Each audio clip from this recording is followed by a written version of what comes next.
ಓಂ ಅತ್ಯುದ್ರಿಕ್ತ ವಿದೂಷಕ ಮಹಾಜ್ಞಾನೈಕತಾನ ಪ್ರಭಾ ಸರ್ವಪ್ರಾಭವ ಶಕ್ತಿ ಭೋಗಬಲ ಸತ್ಸಾರಾತ್ಮ ದಿವ್ಯಾಕೃತಿ ಸೃಷ್ಟಿಸ್ತಾರ ನಿರೋಧ ನಿತ್ಯನೇತಿ ಜ್ಞಾನ ಪ್ರಕಾಶಾವೃತಿ ಧ್ವಾಂತ ಮೋಕ್ಷ ವಿಮೋಕ್ಷದಂ ಹರಿಮಜಂ ನಿತ್ಯಂ ಸದೋಪಾಸ್ಮಹೇ.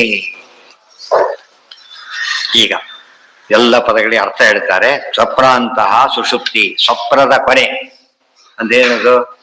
ಒಂದು ಪದ ಜಾಗರಿತ ಅಂತ ಪದ ಇದೆ. ಜಾಗರಿತ ಅಂತ ಒಂದಕ್ಕೆ ಎರಡು ಅರ್ಥನೂ ಆಗತ್ತೆ. ಎಚ್ಚರದ ಅನಂತರ ಅಂದ್ರೆ ಏನರ್ಥ? ಸ್ವಪ್ನನೂ ಆಗ್ಬಹುದು, ನಿದ್ರೆನೂ ಆಗ್ಬಹುದು. ಆದ್ರೆ ಸ್ವಪ್ನ ಅಂತ ಅಂದ್ರೆ ನಿದ್ರೆನೇ ಆಗ್ಬೇಕು. ಸ್ವಪ್ನದ ಆ ಕಡೆ ಹೋಗ್ಬೇಕು ಅಂತ. ನೆಕ್ಸ್ಟ್ ಅಂದ್ರೆ ಸ್ವಪ್ನ ಅಂತ ಅಂದ್ರೆ ನಿದ್ರೆ ಅಂತ ಅರ್ಥ. ಸ್ವಾತಂತ್ರ್ಯಾತ್ ಸ ಇತಿ ಪ್ರೋಕ್ತೋ ವಿಷ್ಣು ಸರ್ವೇಶ್ವರೇಶ್ವರ. ಸ್ವ ಅಂತ ದೇವರಿಗೆ ಹೆಸರಿದೆ. ಇನ್ನೊಂದು ಪರಸ್ವ ಹರಿರುದ್ಧಾಮ ಅಂತ ಹೆಸರು ಇದ್ದೇ ಇದೆ. ದೇವರಿಗೆ ಸ್ವ ಅಂತ ಹೆಸರಿದೆ. ಯಾತಕ್ಕಿದೆ ಅಂದ್ರೆ ಸ್ವಾತಂತ್ರ್ಯ. ಸ್ವ ಅಂದ್ರೆ ಸ್ವತಂತ್ರ. ವಿಷ್ಣು ಸರ್ವೇಶ್ವರೇಶ್ವರ.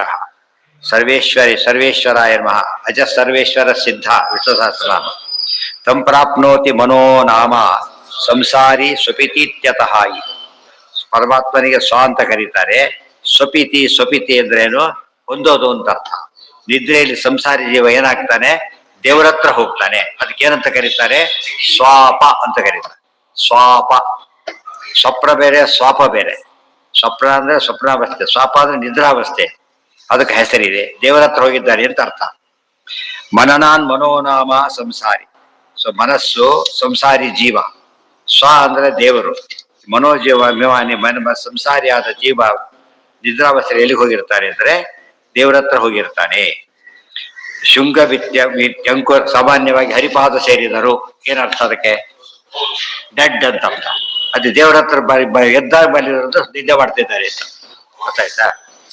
ಶೃಂಗಮಿತ್ಯ ಅಂಕುರಂ ಪ್ರೋಕ್ತಂ. ಶೃಂಗ ಶಬ್ದಕ್ಕೆ ಅಂಕುರ ಅಂತ ಅರ್ಥ ಇದೆ.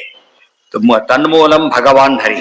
ಅದಕ್ಕೂ ಮೂಲ ಯಾರು? ನಮ್ಗೊಂದು ಗೊತ್ತು, ವೃಕ್ಷಕ್ಕೆ ಮೂಲ ಅಂಕುರ ಅಂತ ಗೊತ್ತು. ಅಂಕುರಕ್ಕೂ ಮೂಲ ಯಾರು? ಊರ್ಧ್ವ ಮೂಲ ಮದಶಾಖಂ ಅಶ್ವತ್ಥಂ ರಾಹುರವ್ಯ. ಎಲ್ಲದಕ್ಕೂ ಕಾರಣ ಯಾರು? ಪರಮಾತ್ಮನೇ. ತಸ್ಯಾಪ ಹೇಳ್ತಾರಲ್ಲ, ಸಕಾರಣಂ ಕಾರಣತಸ್ತತೋಪಿ ತಸ್ಯಾಪಿ ಹೇತು ಪರಹೇತು ಹೇತು. ಎಲ್ಲಿದು? ಬ್ರಹ್ಮಪಾರ ಸ್ತೋತ್ರ. ಎಷ್ಟು ಬಿಡಿಸ್ತಾರೆ ಅದರ. ತಸ್ಯೈವ ಹೇತು ಹೇಳ್ಬೇಕಾದ್ರೆ ಸಕಾರಣಂ ಕಾರಣತಃ ತತೋಪಿ ತಸ್ಯಾಪಿ ಹೇತು ಪರಹೇತು. ಪ್ರತಿಯೊಂದು ಕಾಲ ಲಿಂಕ್ ಕೊಡ್ತಾ ಹೋಗಿ ಪ್ರತಿಯೊಂದಕ್ಕೂ ಕೂಡ ಯಾರ ಕಾರಣ? ದೇವ್ರ ಕಾರಣ. ಮಳೆ ಬರಬೇಕು, ದೇವ್ರ ಕಾರಣ. ಭೂಮಿ ಬೀಳಬೇಕು, ದೇವ್ರ ಕಾರಣ. ಇಲ್ಲಿ ಬೆಳೆ ಬರಬೇಕು, ದೇವ್ರ ಕಾರಣ. ಮನೆ ಬರಬೇಕು, ದೇವ್ರ ಕಾರಣ. ಅದಕ್ಕೆಲ್ಲದೂ ಕಾರಣ ಒಟ್ಟಿಗೆ ಕಾರಣವ. ಮೂಲ ಕಾರಣನ ಹೌದು, ಅವಾಂತರ ಕಾರಣನ ಹೌದು. ಸರ್ಕಾರ ಹಾಗಲ್ಲ. ಮೂಲ ಕಾರಣ ಒಬ್ಬರಿಂದ ಒಳ್ಳೆ ಅರೇಂಜ್ಮೆಂಟ್ ಪ್ರಕಾರ ಹೋಗುತ್ತೆ.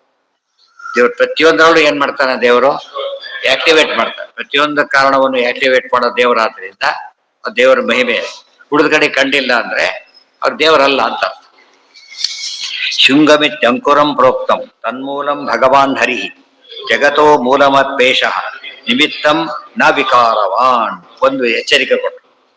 ಅಂಕುರ ಕಾರಣ ಆದ್ರೆ ಅಂಕುರಕ್ಕೂ ಪರಮಾತ್ಮ ಕಾರಣ ಅಂತ ಹೇಳಿದಾಗ ಒಂದು ಪ್ರಶ್ನೆ ಬಂತು ನಮಗೆ. ಏನ್ ಹೇಳಿ?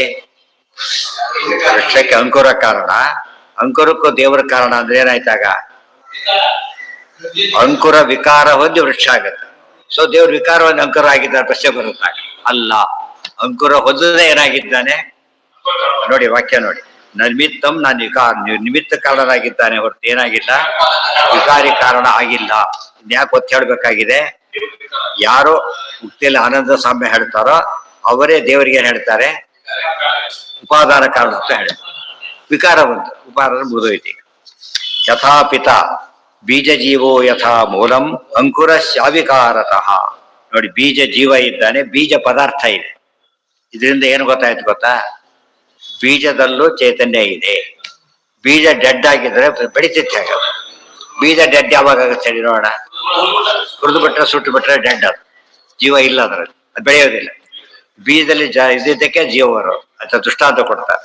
ಬೀಜ ವಿಕಾರ ಹೊಂದಿದ್ರು ಬೀಜದ ಒಳಗಿದ್ದ ಜೀವ ವಿಕಾರ ಹೊಂದಿಲ್ವಲ್ಲ, ಆ ರೀತಿಯಲ್ಲಿ ದೇವರು ಯಾವ ಕಾರಣದಲ್ಲಿದ್ರೂ ಕೂಡ ತಾನು ವಿಕಾರ ಹೊಂದೋದಿಲ್ಲ ಅಂತ ದೃಷ್ಟಾಂತ ಕೊಡ್ತಾರೆ. ತುಂಬಾ ಇಂಟ್ರೆಸ್ಟಿಂಗ್. ನಿಮಿತ್ತ ಕಾರಣ ಯಾವಾಗ ಏನಾಗೋದಿಲ್ಲ? ವಿಕಾರ ಹೊಂದೋದಿಲ್ಲ. ನಿಮಿತ್ತ ಕಾರಣ ಜಡನೂ ಆಗ್ಬೋದು, ಚೇತನೂ ಆಗ್ಬೋದು. ಜಡ ಚೇತನ. ಇವತ್ತು ಮಜ್ಜಿಗೆ ಮಾಡ್ತೀರಿ, ಮಿಕ್ಸರಲ್ಲಿ ಹಾಕಿ ಅಂತ ತಿಳ್ಕೊಳ್ಳಿ. ಅದಕ್ಕೆ ನಿಮಿತ್ತ ಕಾರಣ ಎರಡಿದ್ದಾರೆ. ಒಂದ್ಯಾವುದು ಮಿಕ್ಸಿ, ಇನ್ನೊಂದು ಯಾರು ಇವನು ಮಾಡೋನು. ಎರಡು ನಿಮಿತ್ತ ಕಾರಣನೇ, ಇಬ್ಬರು ವಿಕಾರ ಹೊಂದೋದಿಲ್ಲ. ಅದು ಸ್ವಲ್ಪ ಡ್ಯೂಕರ್ಸಲ್ಲಿ ಹೋಗ್ಬಿಡತ್ತೆ, ಅದು ಬೇರೆ. ಅದೇ ಮಜ್ಜಿಗೆ ಆಗಲ್ಲ, ಆ ವಿಕಾರ ಹೊಂದೋದಿಲ್ಲ. ಗೊತ್ತಾಯ್ತಾ? ಮೊಸರಾಗಲ್ಲ, ಏನಾಗತ್ತ ಅದು? ಅದೇ ಮಜ್ಜಿಗೆ ಆಗ್ತದೆ. ಇದರ್ಥ ಯೋಚನೆ ಮಾಡಿದ್ರೆ ಎಷ್ಟು ವ್ಯತ್ಯಾಸ ಇದೆ. ನಿಮಿತ್ತ ಕಾರಣದ ಜಡನೂ ಸೇರುತ್ತೆ. ಆ ರೀತಿ ನಿಮಿತ್ತ ಕಾರಣ ದೇವರಲ್ಲ, ಚೇತನ ನಿಮಿತ್ತ ಕಾರಣ, ಸ್ವತಂತ್ರ ನಿಮಿತ್ತ ಕಾರಣನಾದ್ರಿಂದ ನಾರಾಯಣಾಯ ಅಖಿಲ ಕಾರಣಾಯ ಅಂತ ಆ ರೀತಿ ಕಾರಣ ಪರಮಾತ್ಮ ಅಂತ ಅರ್ಥ. ಬೀಜ ಜೀವೋ ಯಥಾ ಬೋರ್, ಇವೆಲ್ಲ ಎಷ್ಟು ಸೈನ್ಸ್ ಇದೆ, ಫಿಲಾಸಫಿ ಇದೆ ಗೊತ್ತಾ ಇದ್ರಲ್ಲೆಲ್ಲ. ಇದೆಲ್ಲ ಓದ್ತಾ ಹೋದ್ರೆ ಏನೋ ಹೇಳ್ತಾರೆ ಅಂತ ತಿಳ್ಕೊಂಡ್ಬಿಟ್ಟಿರ್ತಾರೆ. ಅವ್ರು ಎಷ್ಟು ಹೇಳ್ತಾರೆ ನಮಗೆ ಎಂದೂ ಗೊತ್ತೇ ಇರಲಿಲ್ಲ, ಅದನ್ನ ಹೇಳ್ತಿದ್ದಾರೆ ಅಂತ ಅರ್ಥ. ತಿಳ್ಕೊಳ್ಳೇಬೇಕಾದ್ದನ್ನ ತಿಳಿಸ್ತಾ ಇರ್ತಕ್ಕಂಥದ್ದು ಶಾಸ್ತ್ರದ ವಿಶೇಷ. ಯಥಾಪಿತಾ ಪುತ್ರ, ಇನ್ನೊಂದು ದೃಷ್ಟಾಂತ ಕೊಡು. ತಂದೆ ಇದ್ದಾನೆ, ಮಗ ಇದ್ದಾನೆ. ತಂದೆ ಇದ್ದಾನೆ, ಮಗ ಇದ್ದಾನೆ. ಅಲ್ಲೇನಾಗಿದೆ? ತಂದೆ ವಿಕಾರ ಹೊಂದಿಲ್ಲ, ನಿಮಿತ್ತ ಕಾರಣ. ದೇಹದಲ್ಲಿರೋ ತಂದೆ ಗೊತ್ತಾಯ್ತು, ಆದ್ರೆ ವಿಕಾರ ಹೊಂದದೆ ಅವನಿದ್ದಾನೆ. ದೇಹ ವಿಕಾರ ಹೊಂದದೆ, ದೇಹ ವಿಕಾರ ಹೊಂದದೆ, ದೇಹದೊಳಗಿರೋ ಜೀವ ವಿಕಾರ ಹೊಂದಲಿಲ್ಲ. ಒಂದು ಪಿತಾ ಪುತ್ರ ನಮ್ಮ ಜೀವನದ ದೃಷ್ಟಾಂತ. ಬೀಜ ವೃಕ್ಷ ಅನ್ನೋದು ಈ ದೃಷ್ಟಾಂತ. ಎರಡು ದೃಷ್ಟಾಂತ ಇಟ್ಕೊಂಡ್ಬಿಟ್ರೆ ಎರಡರಲ್ಲೇ ವ್ಯತ್ಯಾಸ ಇರ್ಬೇಕಾದ್ರೆ ದೇವರಲ್ಲಿ ಎಷ್ಟಿರ್ಬೇಕು? ದೇವರು ಇದರಿಂದ ಏನ್ ಹೇಳಿದಾಗಾಯ್ತು? ವಿಕಾರಿ ಕಾರಣದಲ್ಲಿ ದೇವರು ಇದ್ದಾಗಲೂ ಕೂಡ, ಕಾರಣ ವಿಕಾರ ಹೊಂದಿದ್ರು ಕೂಡ ದೇವರು ವಿಕಾರ ಹೊಂದೋದಿಲ್ಲ. ಈ ಪಾಯಿಂಟ್ ಹೇಳ್ಬೇಕು. ಇದು ಗೊತ್ತಾದ್ರೆ ಇಷ್ಟೆಲ್ಲ ವಿವರಣೆ ಕೊಟ್ಟ ಮೇಲೂ ಕೂಡ ಮತ್ತೆ ಉಪಾದಾನ ಕಾರಣ ಅಂದ್ರೆ ಏನರ್ಥ? ಅದಕ್ಕೆ ತಪ್ಪು. ಅಲ್ಲಿಗಿರ್ಲಿ, ನಾನೇನು ತುಂಬಾ ಇದೆ ಅಂತ ನಾನು. ಸರ್ವೇಂದ್ರಿಯ ಪ್ರೇರಕೇಣ ಶ್ರೀ ಪ್ರಾಣಪತಿ ನೇರಿತಃ ಯದವೋಚಮಹಂ ತೇನ ಪ್ರೀಯತಾಂ ಕಮಲ.